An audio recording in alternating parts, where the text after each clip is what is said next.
সোনার দাম যেন ছুটছে ঊর্ধ্ব আকাশে।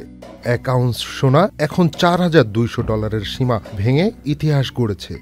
বিশ্বজুড়ে একে বলা হচ্ছে golden rush of the century. 2025 সাল সোনার জন্য এক অবিশ্বাস্য বছর। বছর শেষ না হতেই বেড়েছে 57%-এর বেশি। শুধু সোনা নয়, প্লাটিনাম বেড়েছে 80%, রূপা 75%, অর্থাৎ সব ধরনের মূল্যবান ধাতুর দাম বেড়েছে। কিন্তু প্রশ্ন হচ্ছে, কেন এমন উত্থান? বিশেষজ্ঞরা বলছেন সোনা আসলে বিশ্ব উদ্বেগের ব্যারোমিটার। যখন পৃথিবীতে অনিশ্চয়তা বাড়ে, অর্থনীতিতে টালমাটাল পরিস্থিতি, যুদ্ধ বা শুল্ক যুদ্ধের মতো অস্থিতিশীলতা চলে, মানুষ তখন ডলারের বদলে ঝোঁকে সোনার দিকে।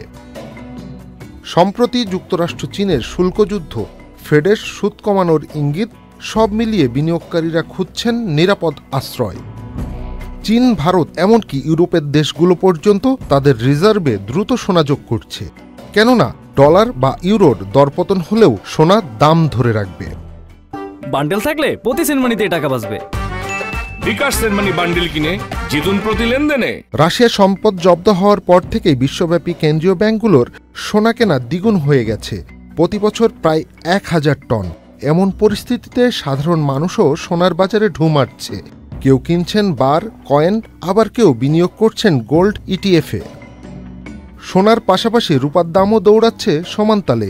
বিশেষ করে সৌর প্যানেল শিল্পে রূপার চাহিদা এখন সর্বোচ্চ পর্যায়ে। তবে সবাই যে আশাবাদী তা নয়। ওয়ারেন বাফেটের মতো বিনিয়োগগুরু বলছেন, সোনা কোনো কাজের জিনিস নয়, শুধু ভয়ভিত্তিক একটি বিনিয়োগ। তবুও ইতিহাস বলছে, সংকটের সময় সোনাই সবথেকে বেশি অবস্থা ধরে রাখে। প্রশ্ন একটাই, এই গোল্ডেন রাশ কত দূর যাবে?